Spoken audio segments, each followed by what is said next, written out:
Welcome to the episode 5 of the Bookstore Congress magazine podcast, where we talk about all things books and Congress. Today is September 27th, 2024. As you know, we always divide this program into two sections. The first one we talk about the books we're reading, and the second one we talk about recent activities in the current United States Congress.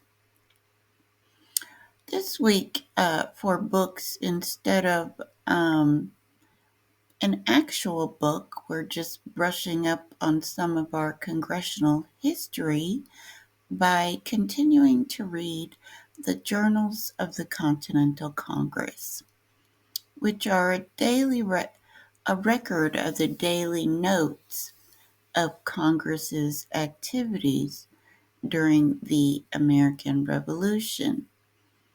We're currently reading about the First Continental Congress, which met from September 5th to October 26, 1774,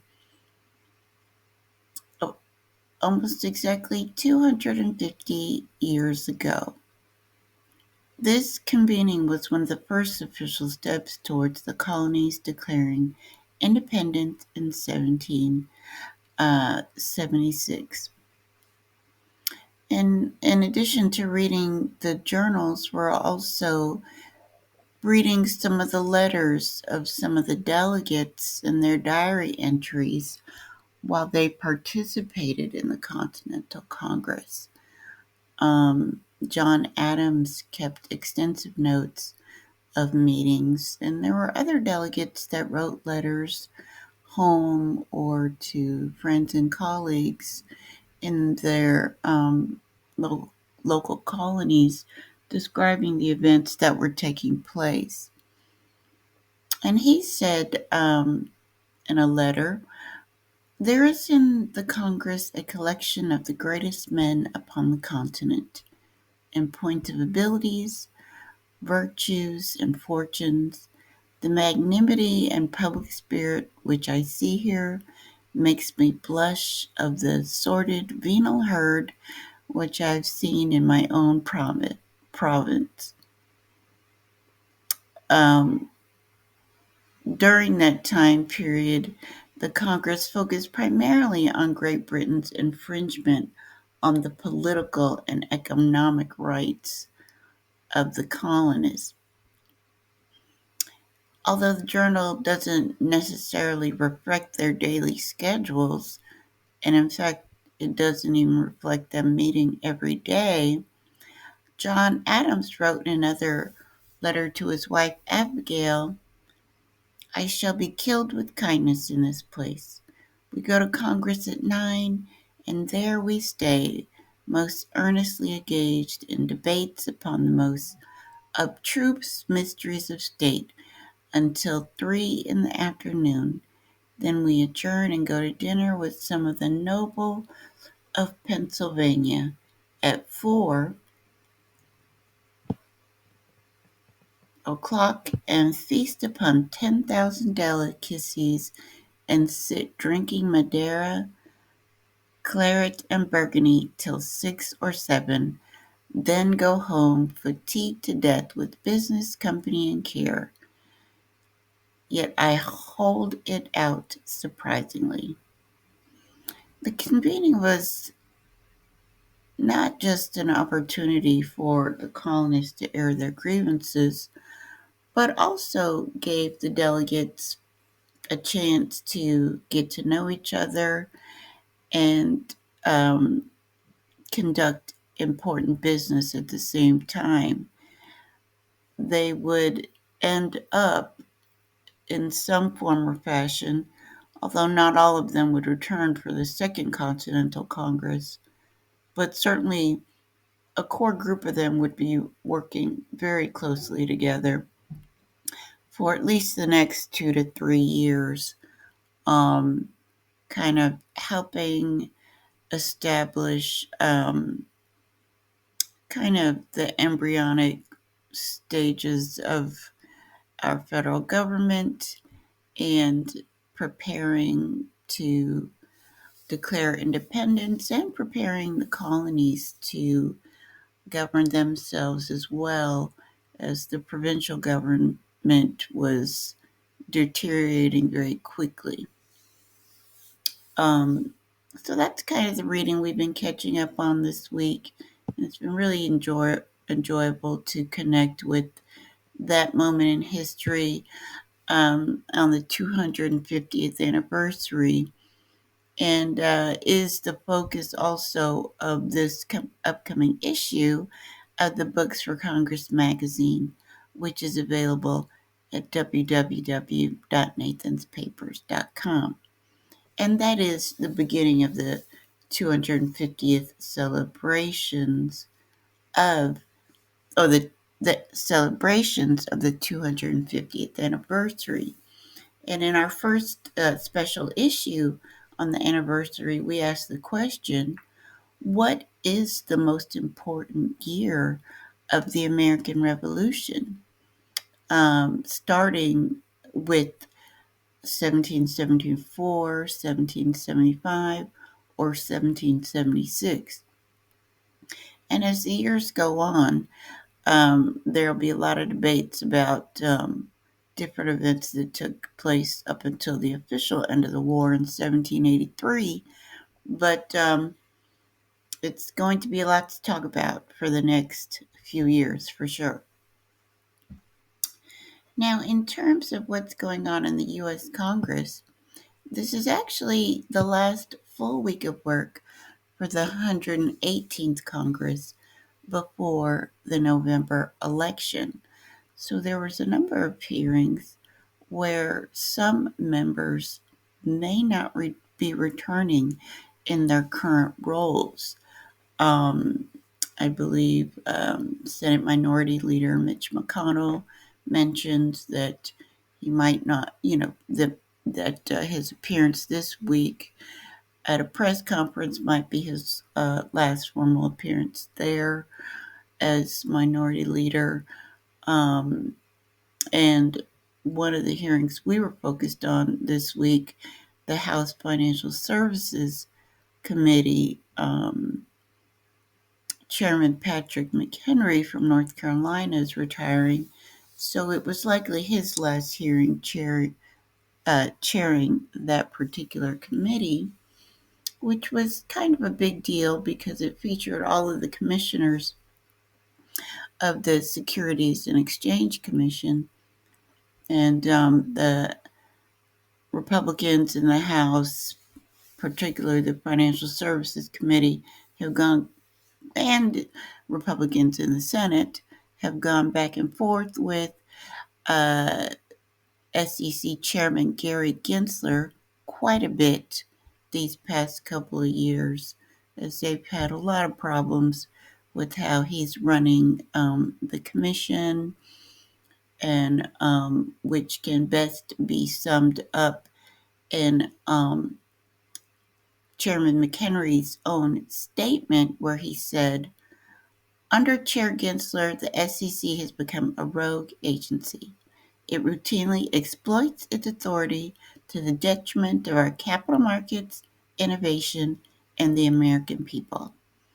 Chair Gensler recently said, we at the SEC live within the laws as Congress passes them. Nothing could be further from the truth. Don't just take my word for it. A wide array of federal judges appointed by presidents from both parties have noted the lawless nature of Chair Gensler's tenure by overturning rulemakings and enforcement actions. This includes the proxy advisory rule, the private fund disclosure rule, the stock buyback rule, debt box, grayscale, Ripple, and the list goes on. It's not just the courts that have taken issue with Chair Gensler's reckless agenda. More than 250 members of Congress from both parties have signed dozens of letters opposing actions taken by the SEC. Chair Gensler has proposed a slew of major interconnected rules that exceed the SEC's statutory authority, often with inadequate justification and economic analysis and public engagement. But what stands out in this massive rulemaking agenda is the fact that Chair Gensler has failed to propose a single rule focused exclusively on facilitating capital formation, a key pillar of the Commission's statutory mission. Now, the House Financial Services Committee has been heavily focused on moving some kind of digital asset framework, and they actually passed it, and it did pass the House. Hasn't gone very far in the Senate. Um, in order to keep the U.S. on par with others in the international community that are regulating digital assets, and also try to kind of get around Chair Gensler's alleged attempts to create digital asset rules through enforcement, much to the chagrin of this digital asset community. Not too long ago, President Trump spoke before the national or maybe international Bitcoin conference, and he said the first thing he was going to do was fire Chair Gensler, to which he received a rousing applause, almost to his own surprise, such that he ended up saying it twice. So, hey, if President Trump wins, Chair Gensler's probably going to have some problems. Um, Ranking Member Maxine Waters of the House Financial Services Committee had a slightly different take on Chair Gensler's tenure. She said, in fact, since Chair Gensler's tenure began in 2021, the agency has ensured a fair marketplace for businesses and investors by holding bad actors accountable. For example, the SEC has brought 784 enforcement actions, levied nearly $5 billion in fines, and importantly, recovered nearly $1 billion for harmed investors. The Commission has also responded to the overwhelming number of investors, fully 80%, who have long been urging the Commission to standardize climate risk disclosures. And so I hope the SEC will also advance disclosures like human capital and diversity and inclusion metrics that are not just what investors want, but good for a business's bottom line. However, Ranking Member Waters went on to add, before the end of this year, I want us to strike a grand bargain on stablecoins and other long overdue bills.